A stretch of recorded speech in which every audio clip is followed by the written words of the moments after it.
Not in CL, no.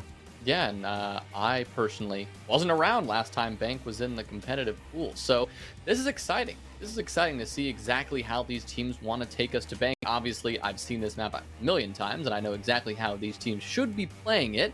But who knows? Maybe we'll see a team like IF defy expectations here and there, because against a team like the Wichita Wolves, who, like you said, hammered Panic on this map, they might need to bring out some more unexpected elements if they want to win this one here. Banning Hibana first. She's the premier hard breach on Bank. Definitely makes a lot of sense that you want her gone. Thatcher as well. I mean, he's Thatcher. Whatever. Bank is no exception to the Thatcher ban rule. Valkyrie, Bank, very, very wide open map. Plenty of corners and hidden places for Valk cams that can watch, entire swaths of map. And then Mira, who again, she's been a staple on Bank forever. Yeah, as long as Bank has been around, Mira has been picked on it or banned on it. She is incredibly powerful, especially, when you head downstairs to the basement site lockers and CCTV. They become really, really good when you have a Mira just watching both of your default entry points. So we're not going to see her, though. We're not going to see her at all, and we're going to see the Valkyrie taken off the board. That is a lot of intel that these defensive teams would probably like to bring to the table, so they're going to have to find a way to get it elsewhere. In this case, at least for the Wichita Wolves, that's going to come in the form of a Mozzie, and combine that with the Mute. And you don't necessarily have a lot of intel working for you, but you have a lot of intel denial working against the goal of investigation file. They're going to be looking to gain that intel, and these two operators specifically denied or designed to bring that out and take that off the board. We will be starting things down here in lockers, in CC, exactly where we generally expect teams to start things off, especially this Wichita Wolves team, who's got a pretty good castle setup here on this first floor as well, extending up here to this main hall, extending into offices, and trying to hold as much map control as possible and deny as many of these hatches as possible from being utilized by the attackers. 10 seconds left. Yeah, 5 seconds to go. again, Bank has always been played pretty similarly. To locate a bomb and Of course, Maverick, always a big operator on this map to avoid the Cades because there's no Thatcher. Ace is going to be tasked with opening, the default walls, stuff like that. But what is different about the way Wichita Wolves are playing it, they're setting up a roam inside of open area and kitchen. This is interesting. So Call and Abonai will be tasked with holding downstairs. Freak is actually over towards the top floor, so he can assist. And that's going to force IF to do a full top-down take, and that can take quite a while on Bank just because of how frickin' big the map is. Yeah, not necessarily because there are so many pieces of utility or defensive players spread out on the map, but like you said, it's just so big. There are so many corners to check, so much drone work to do, and you're not going to have a ton of time to do it, especially when you go to this basement site and there's so much to do actually when you get to the site itself.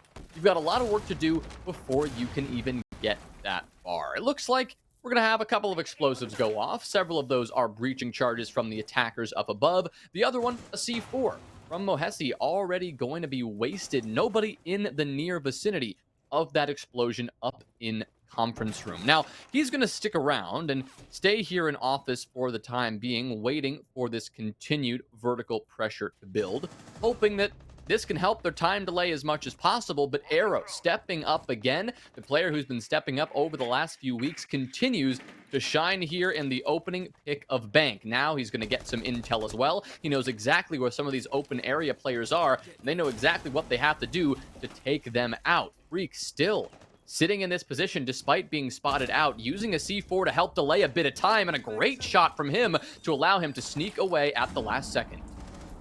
So it ends up being a one-for-one trade, though I would argue losing a Mute and wasting 2 minutes, a lot better than losing your Iana, especially on a site like this, where you still have more clearing to do, lest we forget there's a Rooney Gates on the hatches. There's still people inside of red that need to be flushed out. Abonai still has a C4 in pocket. I think those castle barricades, though, were dedicated towards the the roam. So that's not something that the execute has to worry about.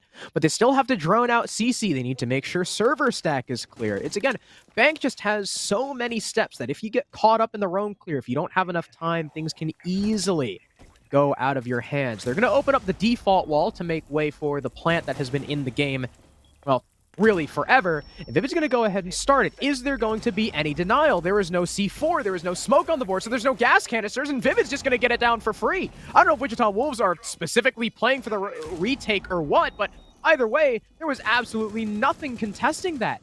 Freak is going to try and make the move upstairs and rip away this hatch advantage from the Maverick of Arrow, as Callout is now on the top floor, distracting the map. Here comes the peek, but no! He mistimed it! Arrow ended up looking down. Giddy covering top square gets another. It's Abonai and Forrest now, and they're both cut down simultaneously, again, by the Maverick and Sledge, and no plant coverage at all from the defense will force them to forfeit round number 1.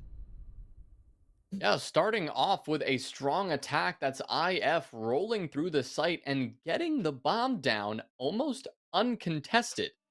There was still a C4 on the board, only one because 2 of them had already been burned and pretty much wasted in terms of the entire roam clear.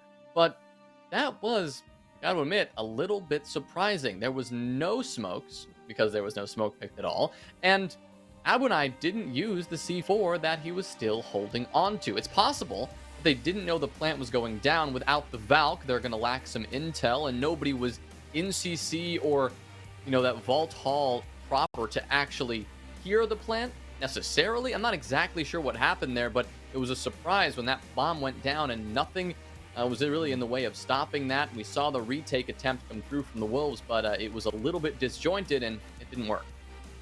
Yeah, the Abonai couldn't use the C4 because he was way tucked back in the other site, behind the bomb chassis, in fact. So again, I don't know if Wichita Wolves, if their plan was to play for the retake, but either way, it didn't work. Freak and Callout also really mistiming their push. I don't know why Callout didn't even bother challenging the hatch for Freak, because Arrow was distracted, right? Arrow was looking straight up at the ceiling, and Freak could have gotten an easy kill, but I don't know what happened, because he peeked into the room, he saw Arrow standing there and didn't shoot. He faded away, went for the re-engagement. At that point, the sound cue had already been there for Arrow, and he whipped around, and Callout had no answer because instead of helping Freak retake into small office, he was looking to flank top square, which was also being held. So the whole retake was a bit of a mess from Wichita. They tried to do 2 up, 2 down. It just didn't work.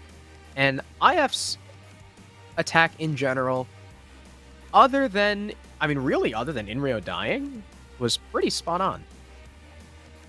Yeah, but you highlight that retake and the 2 up, 2 down split. I really thought it was an intentional retake plan when I saw Callout split to the top floor. And like you said, it looked like they were trying to distract the player covering that main hatch in CCTV, right? I thought that was the plan. It looked like it was working initially because Arrow was focused elsewhere, but that's when we saw the miscommunication happen, right? Maybe somebody wasn't on the same page because you said it perfectly, Harrison. Callout, instead of going for the hatch pressure and trying to force Arrow to take the fight above him, he started rotating towards square, which meant that, who was it? Who was trying to push in? Was it Freak on the Mozzie? Trying to push in through open and trying to push into small office himself. Yep. When he took that engagement, Arrow was staring right at him, and the pre-fire at his ankles wasn't going to do much because he was elevated on that desk for a better angle down below, and he was allowed to win that fight anyway. So great play from Arrow, but great play from IF as a whole, seeing that opportunity to get that bomb down and doing so with relative ease, opening things up on Bank with a successful attack. Yeah, well done from IF. Now Wichita Wolves are immediately going to swap onto Teller's Archives.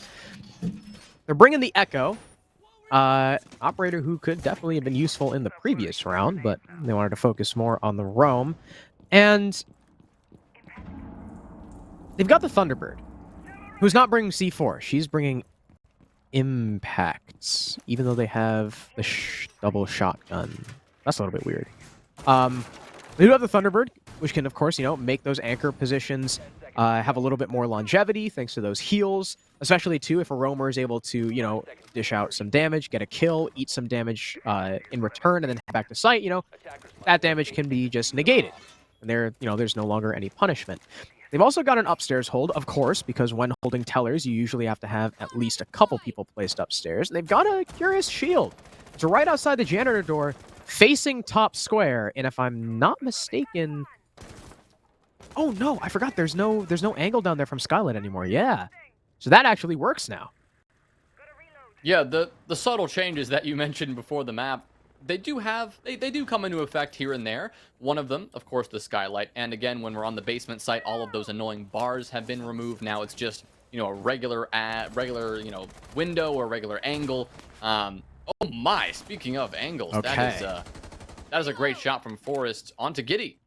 That is a great way to open things up. And yeah, you can see Forrest definitely happy with himself after a fantastic shot to start. But the changes to bank here, we're going to see them come into play in that square position in a bit. Right now, IF just looking to get in the building and trying to figure out what kind of hold they're dealing with. Arrow coming over here from ATMs from the main lobby area, spotting out a couple of players sitting upstairs, sitting tucked by Banana here, and it looks like it's Inrio to actually get a trade from that opening pick. That's actually going to be Freak to fall, the player who was spotted out on that drone and dealt with accordingly. And he was the man kind of furthest forward over towards square. We're also going to have Subarctic attempt to open Janitor, forcing Abanai back, but no! The rotate opened up by his own team ends up being his undoing because the rotate is right next to the hatch, his only method of escape. Still being able to be watched by the window. Mo is going to get aggressive on the Echo, though, and simply wide swing lobby, so he'll find yet another equalizer. Neither of these teams can pull away with the man advantage quite yet. Okay. Forrest is just going to walk into the window and die.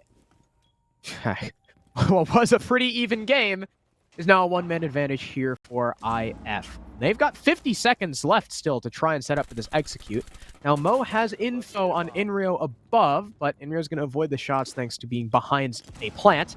Nade goes down, really clear anything, and Callout is still an open area, but look at the direction that IF are pushing through. They're taking square control, and they're starting to move down towards the lobby side of things. So if Callout doesn't move soon, he could potentially just not have any effect on this round at all, and he's going to have to move, as now his only site player is dead, trying to challenge into the floor holes. Callout now stuck in a 1 versus 3. His rotate being watched like a hawk by Inrio. They've even got a ping on it. They know exactly where he's coming from, and that is one of the easiest kills of Inrio's life. IF take a dominant round number 2. Yeah, that's just a strong round from the start. I mean, they had that initial issue with losing Giddy on that first pick upstairs. But from that point forward, the intel game from IF was as tight as I think you're ever going to see.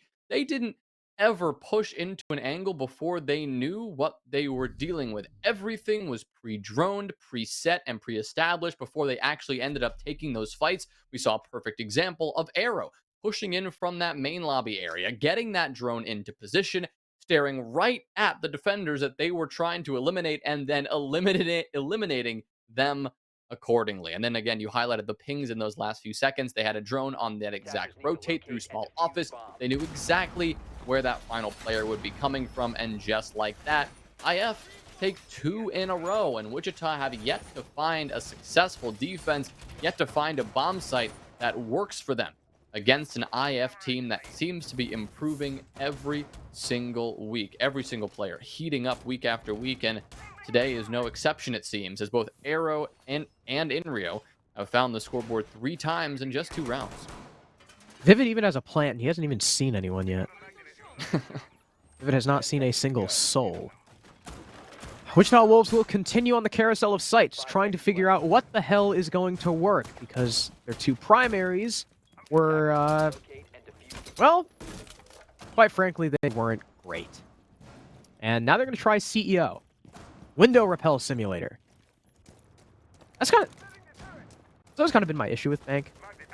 Most of these sites you take, like, the same way. Not really a whole lot of variation. So unless IF decide to pull out, like, some weird lobby up main stairs execute, this is probably going to be a stock and window play. Yeah, I mean, on a map like Bank, map like Consulate, these maps that have been around for such a long time, even though they have been slightly reworked here or there, or slight changes have been made, you sit on a window And if the window is on the site itself, you have so much power from that position. Power that on other maps generally takes 2.5 minutes to establish to get such powerful positions as that. Of course, there's an inherent risk to being on a window, especially the upside down rappel. You maybe can't check the angles directly below you. You're vulnerable to a run out. You're vulnerable to a peek from main lobby. But at this level, these teams are always going to be covering that. They're always going to have a drone in main lobby. They're always going to have a player making sure no defender can rotate at the last minute or jump out a window or catch them by surprise. And right now, Wichita Wolves, they don't seem eager in going for any surprise plays. They're simply sitting upstairs, staffing this top floor and waiting for IF to make the first move. But with 90 seconds gone, nobody has really done much of anything. IF has begun pressuring stock with really no success to speak of there. We can see the pressure here in main lobby with no success to speak of either. Arrow will begin trying to maybe get some pressure from there. We saw the Flores drone, that Rotero drone, working its way up those main steps, but no players, no defensive players sitting in that area either. Right now, it's going to come down to this quick push from Vivid, though. He's just going to jump right in, and where is this defense? Well, more like where is the cover from the attack? They never cleared Janitor. The Force is able to get an easy kill through the rotate, and the wall is open. Inrio not paying any attention to it. Forrest is get a little bit aggressive, pushing out Janitor, and will get cut down by a window player. But you still got Abinai on the square stairs. Giddy finishes off the down with the nade. And should anyone try and repel in, Abinai will be more than ready to catch them. But Arrow is now going to hunt for this roamer with 30 seconds left and no case control because it's been dropped in the site behind the overturned bookcase.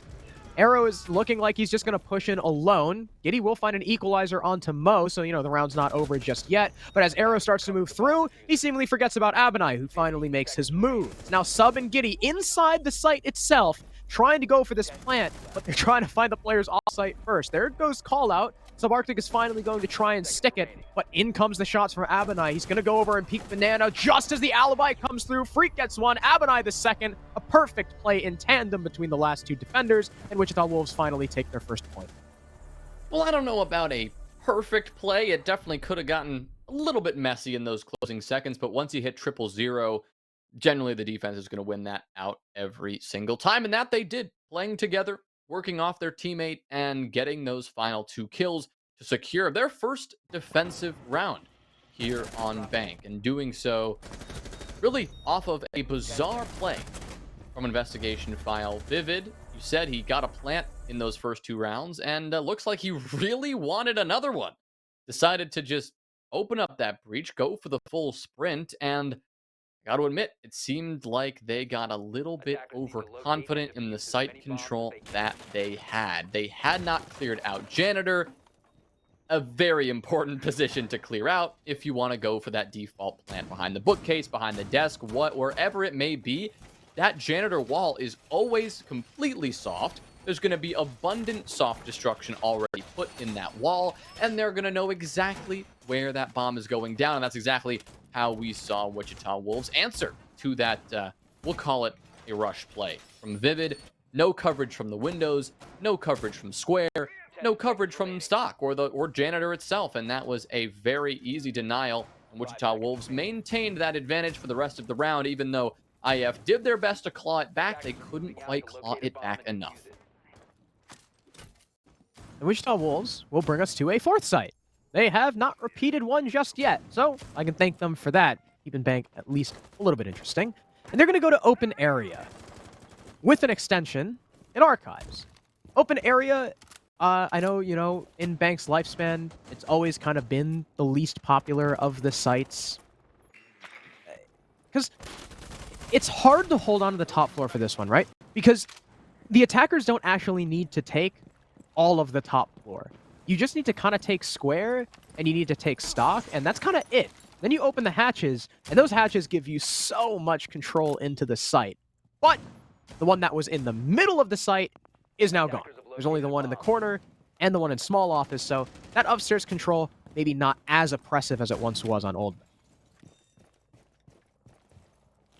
We'll have to see exactly how IF want to take it regardless. Still a lot of work to do in terms of getting the control they need to make this happen. And it's going to be tough considering there is a pulse in play. Call out relaying every single player he sees on that top floor to his teammates, several of whom have C4s in their pocket. Both Abunai and Forrest, call out included, have those nitro cells to work with. And given that almost the entire top floor can be dealt with soft destruction, those C4s can be extremely potent if utilized properly. Seems that IF have yet to fully relinquish at least their presence on the top floor. They're still trying to get some vertical play going, still trying to get any sort of kills they can before transitioning this attack into the actual push on this first floor, where a lot of other players still sit and wait. Abunai as well is sat here on the main stairs, not quite as vulnerable as the rest, but at the same time, he won't be able to play the trade game if needed. For example, we just see Forrest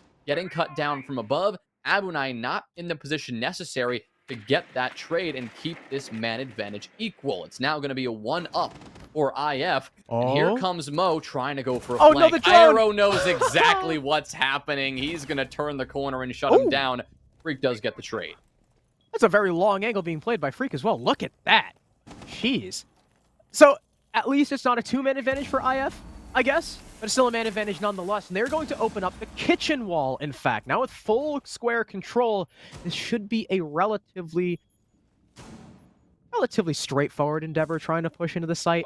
Abunai is way too far afield to do anything about it. You've got the crossfire from Inrio all the way through from Tellers and Archives. In fact, he's going to just challenge the main stairs where Abunai is currently sprinting. The sledge also by the window is going to cut down Freak. It's now call out in a 1 versus 4. He'll take down one, but won't be able to take down any others. IF will take round number 4, and IF on these attacks have just been mean. It really looks like, again, you know, we've seen Wichita play this map, and they looked good, right, against Panic, but that was at the very beginning of the season, and that was with a significantly weakened Panic before Fett was still on the roster.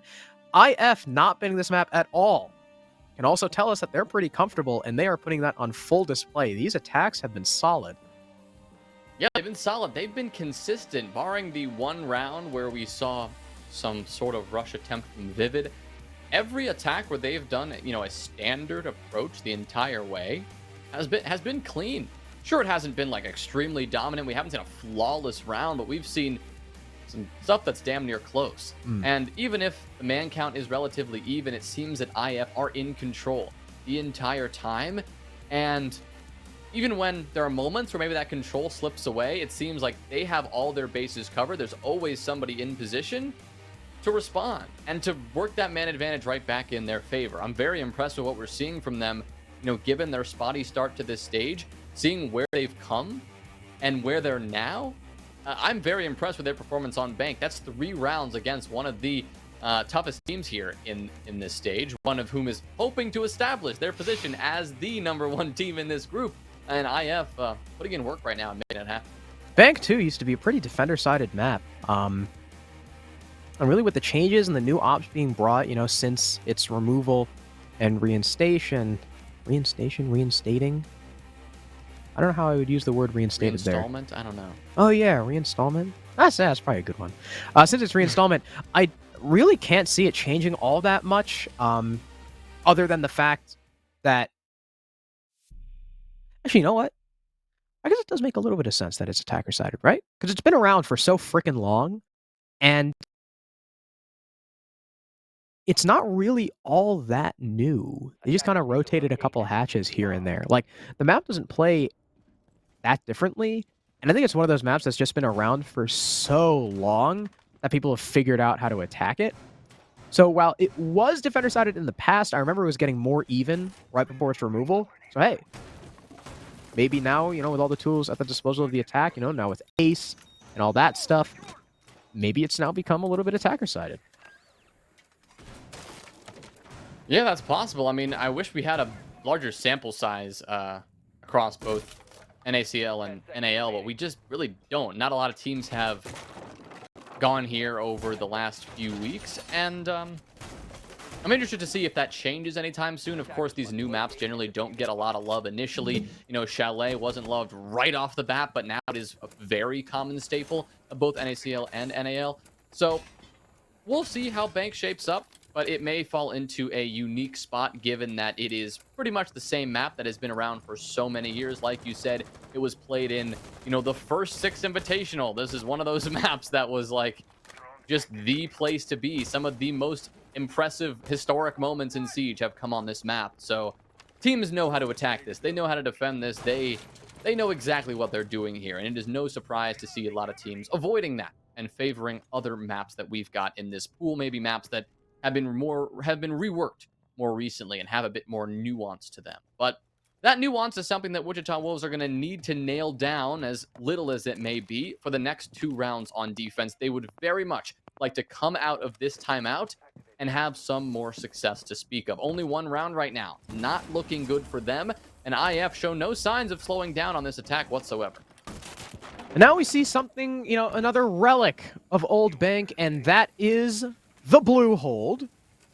I'm a little bit concerned about the Wamai and Jaeger stack up here, though, because if a Wamai disc captures a projectile, it will not stop the ADS from zapping it, so you're essentially kind of wasting both.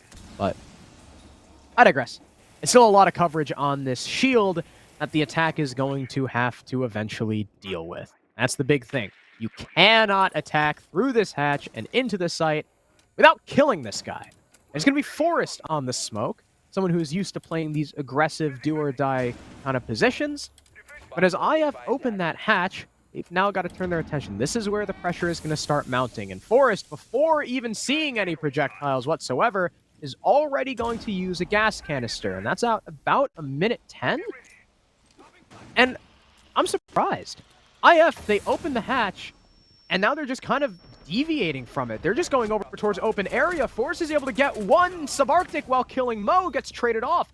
Abonai and Inrio exchange words too. Finally, Forrest will die, but it comes at the cost of 2 attackers. Now with 40 seconds left, we're in an even 3-on-3, but there's still 2 C4s, and now Wichita Wolves are bringing the pulse. Yeah, they know exactly what they're going up against. They know exactly what IF are bringing. They're going to know that that's a Yana clone. It doesn't have that distinct heartbeat that Callout can detect. So Freak can sit back and wait, but a perfect nade from Giddy's going to open things up. Inrio's going to creep on in the meantime, but a C4 comes lobbed overhead, hits Inrio in the dome and blows him sky high. Arrow responds, but now it is a 1v1, and 15 seconds are all this Maverick has to work with. He's got to find this player. He's going to hunt for this frag. He'll line up the headshot, but Callout is quicker on the trigger. A great way for Wichita Wolves to finish that one out, but man, it was close. Wow. That blue rush, too, from IF. I think it was Forrest who got the initial kill onto Vivid, if I'm not mistaken. And that's what happens when you try and go for a hatch play without clearing the smoke. Forrest is able to get, I believe, 2 before he and the Wamai died. And from there, it was just responses back and forth. There was a nice nade, followed by a C4, Freak flank 1 kill before Arrow trades. And in a 1v1 like that, Arrow is operating off of no time. He's operating off of no intel up against a pulse. I mean, Callout had a call from one of his teammates, too. And it was over. It was just over. Arrow was forced to just sprint right in. So Wichita Wolves take their second round. They're looking for a third here on CEO.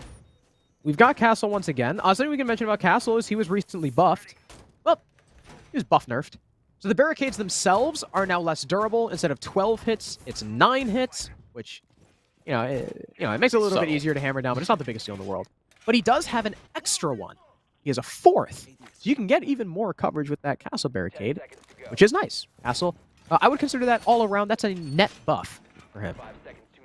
Oh yeah, there's no question that is definitely a buff. I mean, it's not very often that you're going to see attacking teams just go up to a barricade and start smacking it with their fists or with the butt of their gun.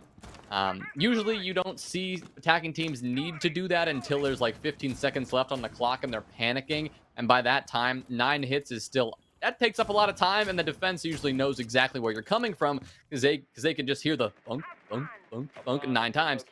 They know exactly where you're coming from, so it's not going to be too much of an issue. Getting another barricade is like... It's an entire another piece of utility that the attackers need to bring to deal with that.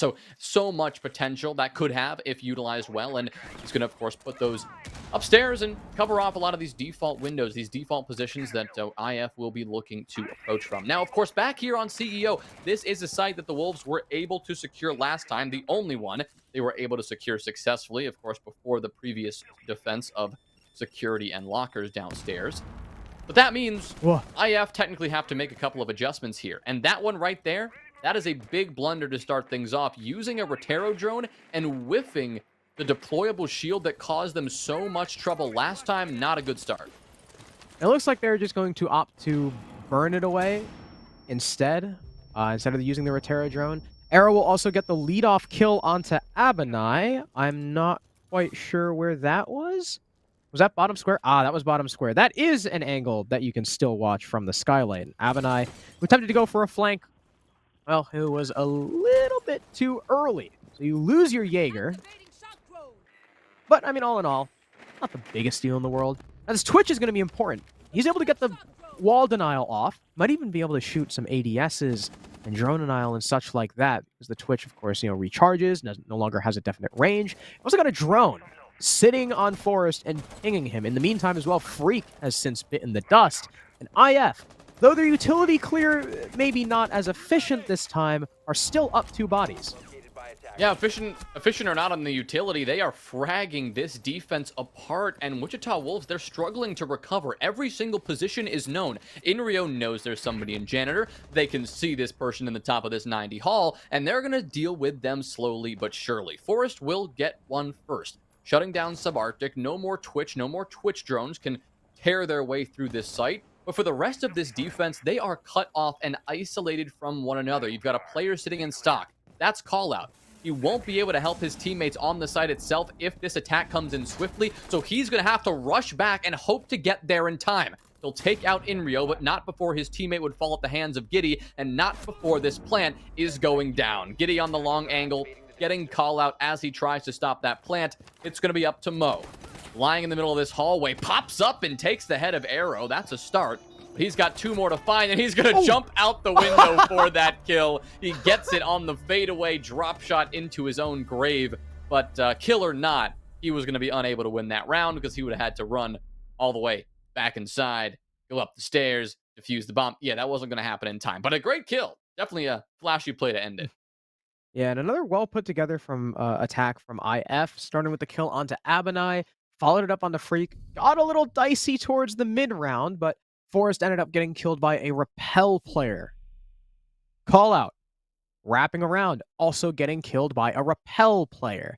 And that's kind of the story of that site in particular on Bank. If you control the Repels, you control the site and the adjacency. And it's really hard for the defense to fight back on that.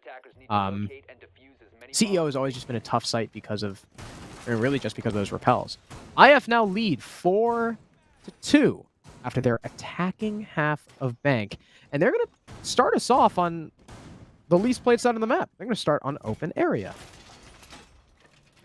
Yeah, an interesting start, but this one's got me curious as to what they could possibly be concocting here, because going here without a plan is well, not the move, you could say. So clearly they've got something they're working on, and I am curious to see exactly what that is. Bringing the castle, bringing Arrow out here, and bringing a pretty dramatic extension over towards Archives and Tellers right now. That's where we can see Arrow setting up, really hoping to hold as much of this first floor control as possible. Now this isn't too out of the ordinary. I mean, we saw Wichita do this when they went to this site. Pulse was also a staple for them, focused on maintaining as much of this vertical control as long as they could. Not to mention, with 3 C4s in pocket, IF have a plethora of explosive utility to work with as well. Question is, will that work, and will they be able to take down these attackers who are just now beginning to enter from above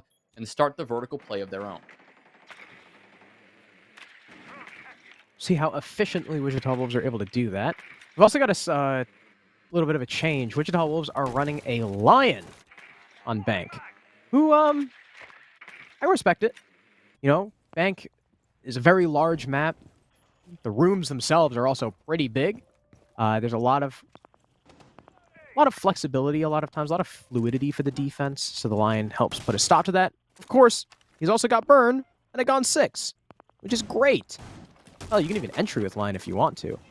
Avanai now going for this vert play, as you had mentioned. Not able to find any picks just yet. Just trying to make the Pulse of Giddy as uncomfortable as possible. Up goes the C4, but Avanai is already long gone, so there goes one. Ooh, possibly a second. So I was going to think better of it, but no, he can't pick it back up.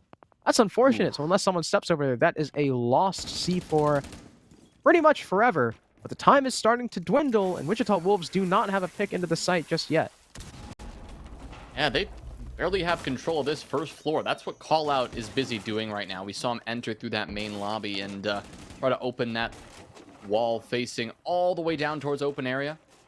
And that wall towards small office, trying to get another angle to work with and more control to speak of. That's what Mo is here for as well, using this long angle all the way from Tellers here.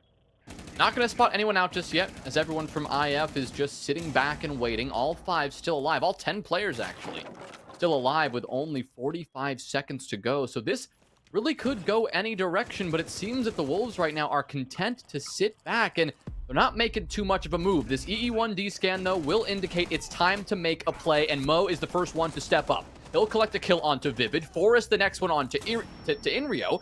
Arrow does step up back and gets Freak in response, but still, Wichita holds this advantage, and now with a kill onto Subarctic, it's looking even better. There goes Abonai on another. Now it's Arrow all alone. He'll come in from above and shut down the planter, and that could be a serious problem. That's Diffuser, just recovered though, and Arrow just let that slip away. Now Mohesi can get this plant down with pretty much no trouble at all. Arrow will get a great wall bang. Wow, great call out from the team. But now in a retake, he's going to have to actually get onto this first floor and do this manually.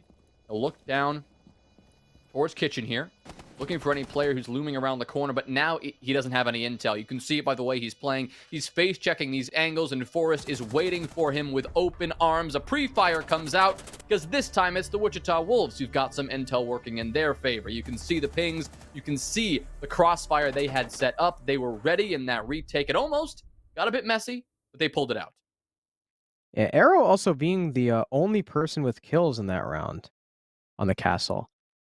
Triple kill for him, but it was not enough. Wichita Wolves took ample upstairs control. I mean, there was really nothing to stop them. And from there, they flush out the extension over towards Tellers. They set up in Tellers, and they move perfectly off the Lion scan. Well done. Using the EE1D to their advantage, having all that info in sight, locking the defenders in place, allowing for easy kills as they push in as a unit. And sure, things got a little bit dicey. They didn't know Arrow was up top, and he got a kill on the first planter, but it was, it was very quickly recovered. So well done by, I think it was Mo who was able to go ahead and pick that up and reconfirm the plant. And I wonder if that's just going to show signs of an attacker-sided bank. Yeah, it could be. I mean, these teams really seem to know how these attacks should go. At least based on that first one from the Wichita Wolves, it seems that they do understand it just as well as IF was able to understand their own attacks just a few rounds ago. So, still not quite entirely sure how this one's going to shake up, but it does seem, Harrison, that your guess is pretty spot on for now. That was a very clean attack. Wichita took the time to put people in really all of the necessary positions, the key one being Mohesi sitting there and Tellers creeping through small office and eventually into open area to catch a couple of those IF defenders off guard. And it worked. It worked really, really well. So we can see how IF want to bounce back. And we're seeing their own version of the Wichita Wolves setup we saw on this top floor as well. A deployable shield out there facing square, staffed by a Wamai and surrounded by ADSs and Wamai magnets. So another challenge for the Wichita Wolves to deal with.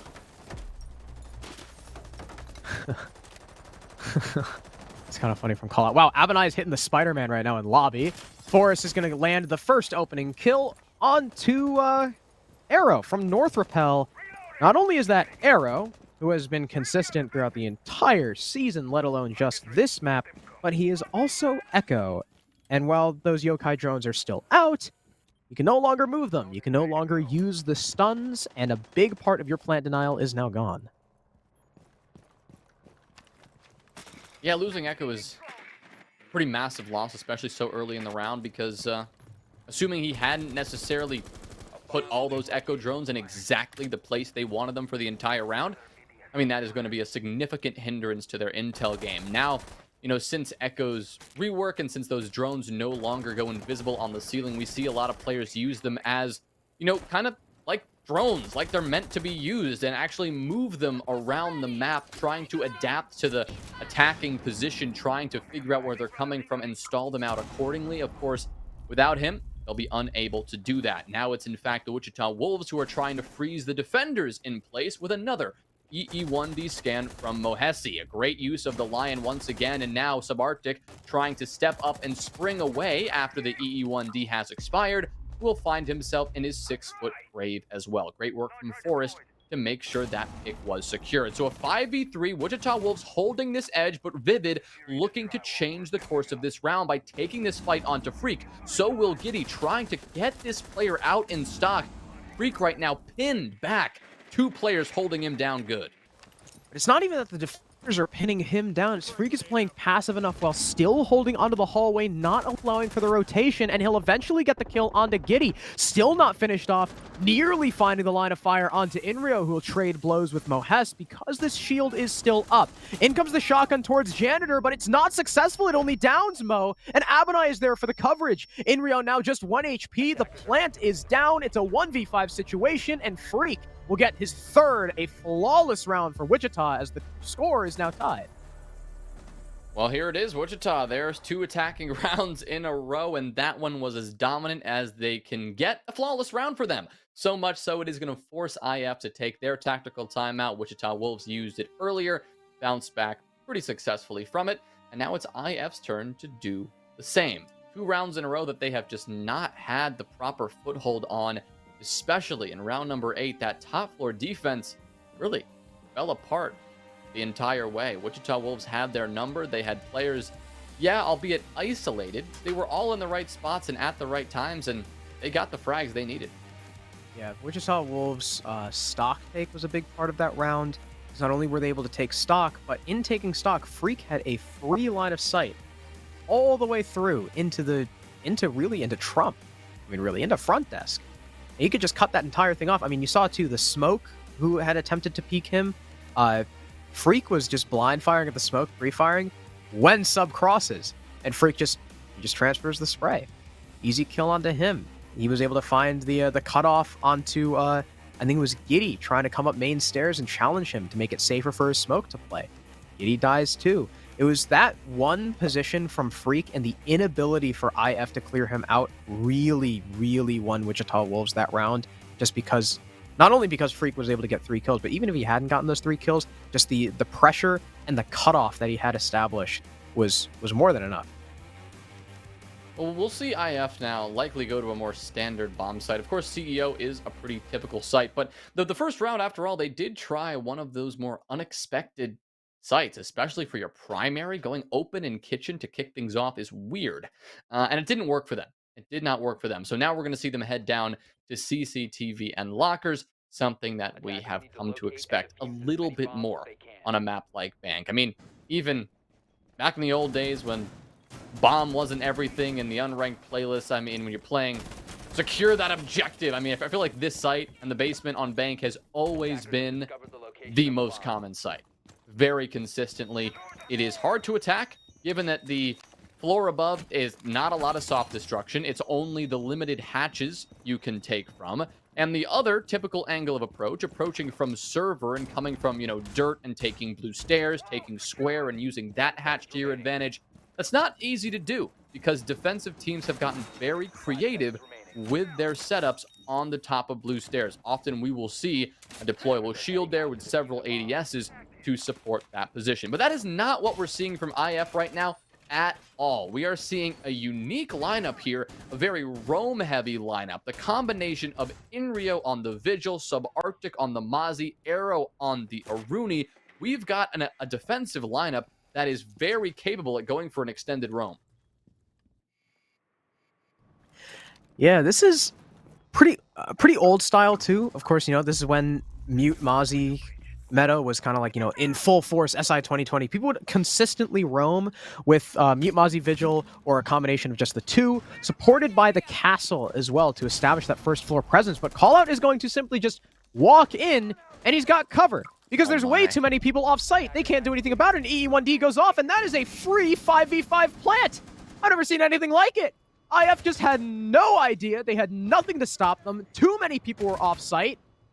In comes the Aruni, but Abonai is just holding the crossfire shallow. In comes Inrio. He's able to get one, looking for the second. Impact out, but still dies as he downs Freak, but Arrow is on the floor as well.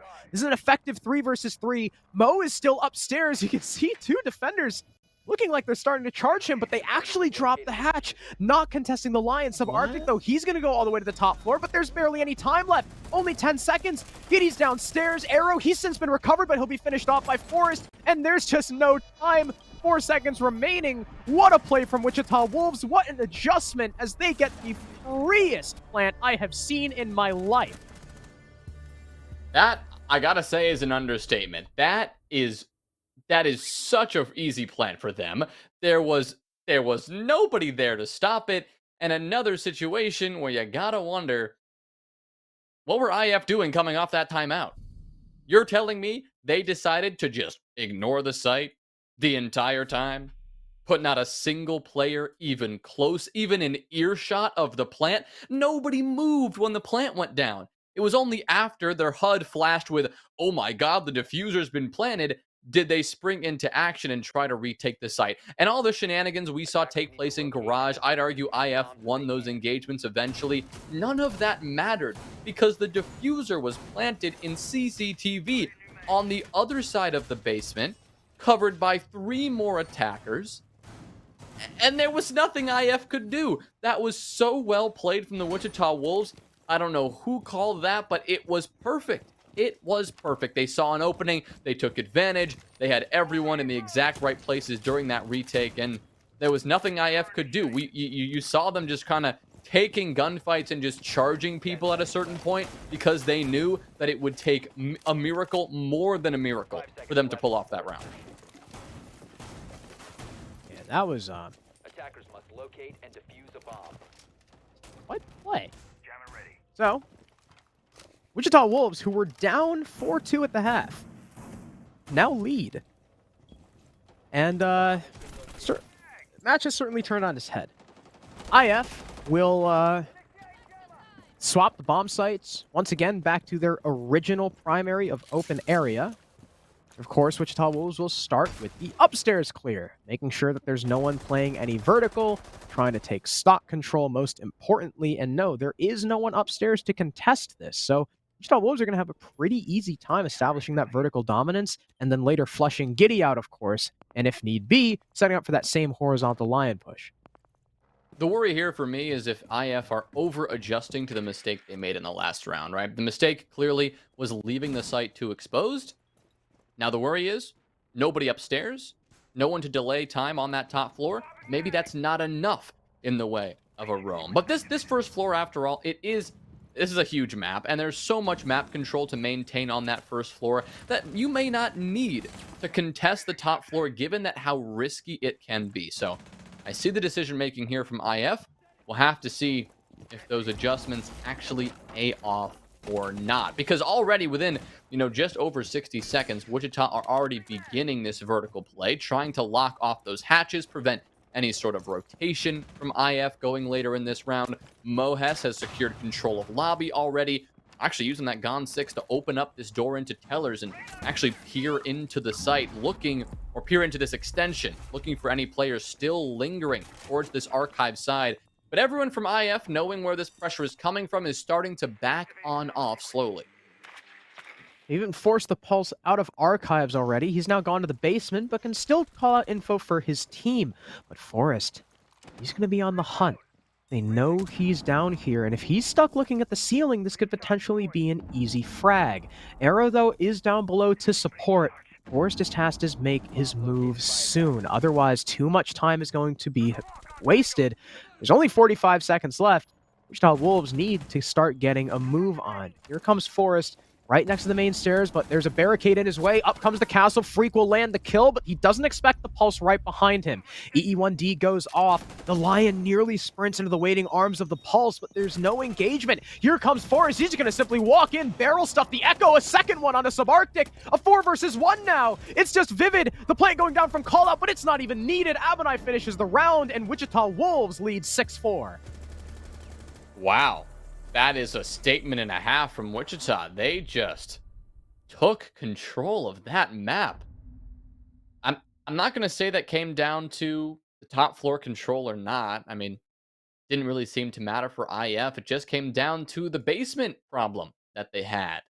Both players downstairs holding that control, using that pulse scanner to the best of its ability. They really didn't do much in the grand scheme of things to help their teammates on the site. There was a call out that somebody was on the main stairs because 2 players then immediately swung onto that player, trying to take him down. I think that was Freak, who was just sitting on the main stairs, holding that rotation, winning the first engagement because somebody just chose to throw their life away. Yes, Giddy got the refrag, but you had somebody downstairs, Forrest, chasing that pulse all over the place, and you had Mohes sitting in tellers ready to play the refrag as well. So you had, again, Wichita Wolves are putting people in the right place. And they're not attached at the hip, going around the map, clearing together. But these players have the confidence to clear independently, and they're taking control really successfully. And if one player gets caught slacking and IF punish them, somebody is right behind to play the trade. This isn't anything, revolutionary. We're not seeing any sort of crazy, exciting bank right now. But what we're seeing is Wichita Wolves outplaying IF on the fundamentals of their attack. And it seems this attacker-sided bank is really happening. I mean, it was 4-2 for IF to start things off, and Wichita Wolves have already secured 4 rounds in a row on the attacking side. Apparently, 2 rounds on defense was enough to find a victory here. They only need 1 more round.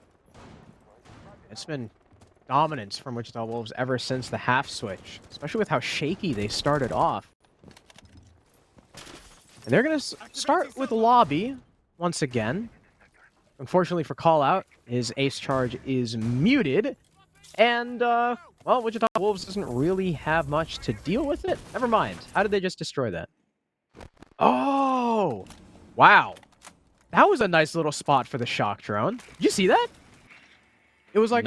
It was like on top of one of the hanging lights. Oh, that's awesome. I'm pretty sure it was either... Now they can jump, which is great. I think it was like on the hanging light. And it was able to see all the way behind that wall to shoot the jammer. And now Inrio's stuck there. Huh.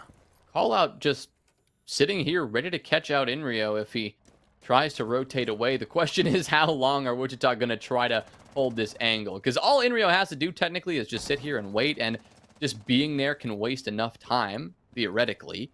With Wichita Wolves knowing his position are now going to do everything in their power to force him out. I expect to see a nade from Abonai close, and here it is. Inrio shouldn't be exposed to that nade. In fact, not at all, because Abonai missed the nade entirely. So the hatch still closed, finally opened up, but now he doesn't have a second nade to force Inrio out. So a bit of a misfire there, and this is costing Wichita Wolves a lot of time. Inrio doesn't have to move, and he is wasting more time than a roam ever could. So Abonai is going to have to do this the manual way. He's going to have to step up and hold this with his gun. He's going to have to take this fight himself, because right now, this is taking every single Wichita Wolves attacker to force him out, and Arrow is in the perfect place to punish them. They're going to drop the fuser. They're going to claim that opening pick, and yes, Freak gets one, but Giddy and Inrio slap right back. It's just Forrest and Callout left alone. We've also got, I believe that's Giddy down below. Callout is now also hitting the Spider-Man in lobby. Forrest is stuck on North Rappel alone, and it's going to be pretty damn near impossible for them to recover the case, especially with only 30 seconds left. Although it looks like Callout might try. He's going to hop through the window and make something happen downstairs. Never mind, he's just going to try and walk up main. There's Barb here, unfortunately for him. Forrest will use the cover of smoke to swing into the objective and try and pick up the case as Callout finds a frag onto Vivid.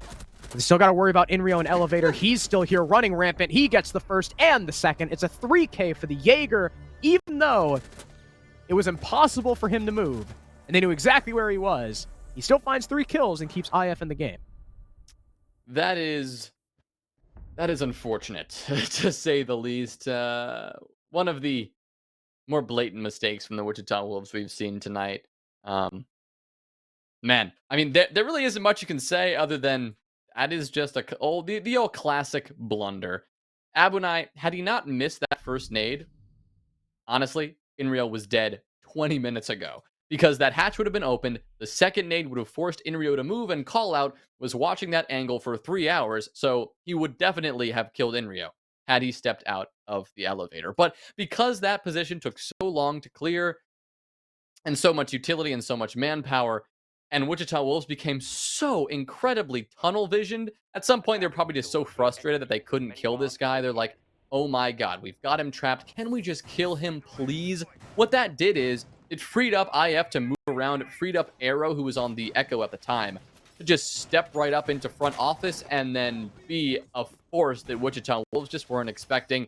Great way for IF to take advantage of kind of a silly mistake from Wichita, but sometimes it comes down to those silly mistakes. And this is something I know I say quite a bit, but sometimes you really just love that in Siege, one piece of utility, and in this case, literally one frag grenade, turned around that could have easily been a Wichita round into a complete disaster. Yeah, it's all about the little things sometimes. What makes this game IF, we're going to go back downstairs, but this time, no heavy roam. They've got all 5 men on site, if I'm not mistaken, at least 4. There was someone upstairs before, it was the Chanka, but he will go back to site. Arrow takes his place, but basically my point being, the site now has anchors on it, basically, as well as a blue hold. So Wichita Wolves, we're not going to get a free plant 5v5 this time. We're going to have to see how they actually clear in, what their proper execute is, and wow, Arrow is going to die there. I thought he was going to get that kill because Mo was like mid-sprint, but I guess Mo is just better. Yeah, that's a great way for Wichita Wolves to start this round, opening things up with none of the same shenanigans of the previous round. Seeing a player to kill and killing them quickly, within 60 seconds instead of not at all. So, a great way to begin. Still 4 players to find, still a lot of work to do. This Forest still electrified, but that's not going to stop Forest from working his breaching torch and getting that one done. Freak will cover this top of the blue stairs in the meantime because they know that somebody is playing close and is a very clear and present danger to this attack. Call Out as well. Looking down below, seeing that player who is actively challenging on that hatch. Subarctic is that very player, but Forest for now will remain safe, tucked behind it, and Subarctic will not be able to catch him off guard. He'll now tuck behind the server rack. Inrio still refusing to rotate away, and now really, he's not going to be able to rotate away as long as Wichita Wolves are doing their job and staffing that hatch. Instead, he is going to spend the rest of the time that he can by using these toxic smokes and delaying out this clock. The second one might have been shot out there, so won't be able to delay any more time, and Subarctic, who tried to support his teammate, will actually get caught out and fragged. Abunai now going to drop down, going for the pinch onto this smoke, and it's not going to work because a Mossberg greets him in the face. Freak will get a double kill, however, finally shutting down Inrio. It's Vivid and Giddy to hold off the rest of this push. The Echo and the Tachanka, 2 out of 3 denial operators the defense were bringing, so sure, they're going to be able to delay a lot of time. Vivid still has all 13 of those Surya charges. Sorry, not Surya, Shumika charges. Surya's Aruni. And Giddy might still have his drones up. You can see the fires are just coming out consistently to stop the default plant. Call Out, I don't know why he's not breaching the wall, but he's just simply opting not to. He will prone into the objective instead as a Lion Call goes out, freezing the defenders in place and allowing Forrest to drop the hatch. He'll get one before getting refragged, but Giddy is forced into the reload, eating a ton of damage as he does so. Gets a nice one on the Freak, but can't find Mo. And Wichita Wolves finally take round number 12, a 7-5 win. It was close, they were shaky at the start, but a 5-1 attacking half on Bank helps them secure first place in Group B.